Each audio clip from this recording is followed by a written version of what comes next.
श्री नीतीश कुमार ने योजनाओं के उद्घाटन के लिए प्रधानमंत्री का शुक्रिया अदा किया। इस मौके पर नीतीश कुमार ने प्रधानमंत्री को आईआईटी के कोर्सेज की संख्या बढ़ाने का सुझाव भी दिया। 500 एकड़ जमीन में फैला हुआ ये विशाल परिसर है, लेकिन अभी कुछ ही विषयों की पढ़ाई हो रही है। अब चूंकि इनका परिसर विशाल है, मेरा विनम्र आग्रह होगा कि अब इसके ब्रांचेज बढ़ाए जाएं। बिहार के मुजफ्फरपुर में एनडीए का चुनावी बिगुल फूंकते हुए प्रधानमंत्री नरेंद्र मोदी ने प्रदेश के मुख्यमंत्री नीतीश कुमार पर जमकर निशाना साधा। मोदी ने उन पर बिहार के लोगों की पीठ में छुरा घोंपने का आरोप लगाते हुए कहा कि उनके डीएनए में ही कुछ समस्या है।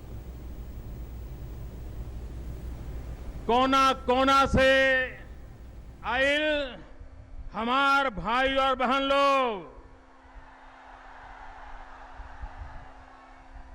रौरा सबके शत शत प्रणाम। सुबह बिहार की जनता को विकास की सौगात देने के बाद दोपहर में प्रधानमंत्री ने अपने भाषण की शुरुआत में बिहार की जनता का अभिवादन खास अंदाज में किया। बिहार के मुजफ्फरपुर में एनडीए का चुनावी बिगुल फूंकते हुए प्रधानमंत्री नरेंद्र मोदी ने प्रदेश के मुख्यमंत्री नीतीश कुमार पर जमकर निशाना साधा। उन्होंने कहा कि नीतीश ने बिहार की जनता के साथ धोखा किया है। प्रधानमंत्री ने कहा कि नीतीश बिहार को फिर जंगल राज की ओर ले जा रहे हैं। प्रधानमंत्री ने कहा कि अगर जंगल राज से मुक्ति चाहिए तो एनडीए को एक बार सेवा का मौका दीजिए। यहाँ के लोग जंगल राज से मुक्ति के लिए आपके पीछे खड़े हो गए और आज फिर से आप बिहार को उसी जंगल राज की ओर घसीट रहे हो। ये चुनाव किसकी सरकार बने किसकी न बने इसके लिए नहीं है। ये चुनाव बिहार के नौजवानों का भविष्य तय करने के लिए है। ये चुनाव बिहार के किसानों का भाग्य बदलने के लिए है। ये चुनाव बिहार की माताओं बहनों की सुरक्षा के लिए है। प्रधानमंत्री नरेंद्र मोदी ने बिहार की जनता से विकास के नए वादे किए और कहा कि नीतीश और लालू का साथ आना दोनों के स्वार्थ को दिखाता है। लालू नीतीश के बीच हालिया बयानबाजी पर प्रधानमंत्री मोदी ने हमला बोला। चर्चा क्या हो रही है? कौन सांप है कौन सांप नहीं है, कौन जहर पीता है कौन जहर पिलाता है। अरे भाई, ये तुम दोनों तय कर लो, तुम दोनों तय कर लो सांप कौन है, जहर कौन है, कौन जहर पिलाता है, कौन जहर पीता है। आप दोनों का अंदरूनी मामला है, कमरे में बैठ करके तय कर लो। इस बिहार की जनता को जहर पीने के लिए मजबूर मत करो। प्रधानमंत्री मोदी ने लालू पर निशाना साधते हुए जनता को आरजेडी का मतलब समझाया। आरजेडी का पूरा अर्थ मालूम है क्या? आरजेडी का पूरा अर्थ होता है रोजाना जंगल राज का डर। उस डर से मुक्ति चाहिए कि नहीं चाहिए? और इसलिए भाइयों बहनों, ये रोजाना जंगल राज के डर से मुक्ति का चुनाव है। एनडीए में शामिल हुए जीतन राम मांझी के सहारे प्रधानमंत्री मोदी ने नीतीश कुमार पर हमला किया। जीतन राम मांझी पर जुल्म हुआ तो मैं बेचैन हो गया।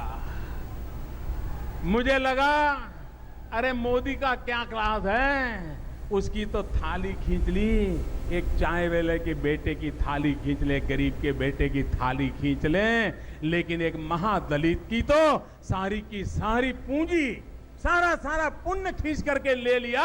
भाइयों बहनों, तब मुझे लगा कि शायद डीएनए में ही कोई गड़बड़ है। प्रधानमंत्री ने कहा कि कौशल विकास के जरिए बिहार के नौजवानों को काम मिलेगा, जिससे काम की तलाश में उन्हें राज्य से बाहर नहीं जाना पड़ेगा।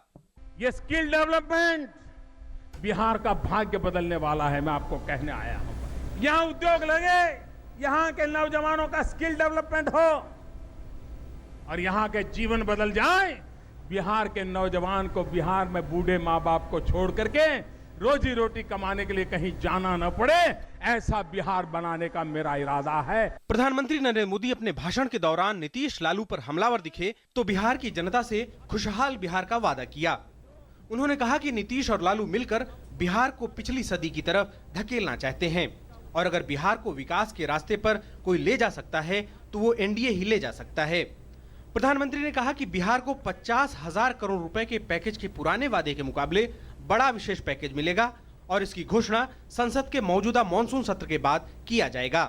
बिहार में अशिक्षा, गरीबी, बेरोजगारी बहुत ज़्यादा है। शायद यही वजह है कि प्रधानमंत्री नरेंद्र मोदी ने जब स्किल डेवलपमेंट को बिहार की तकदीर बतलाई तो यहाँ के जो युवा हैं उनको एक संभावना ज़रूर देखने को मिली कि स्किल डेवलपमेंट के बहाने उनके जो पलायन का दंश है वो कुछ रुक सकता है और जो बेरोजगार युवक दूसरे राज्यों में जाते हैं उनको शायद एक उम्मीद की किरण प्रधानमंत्री के वायदों से दिखाई दे रही है।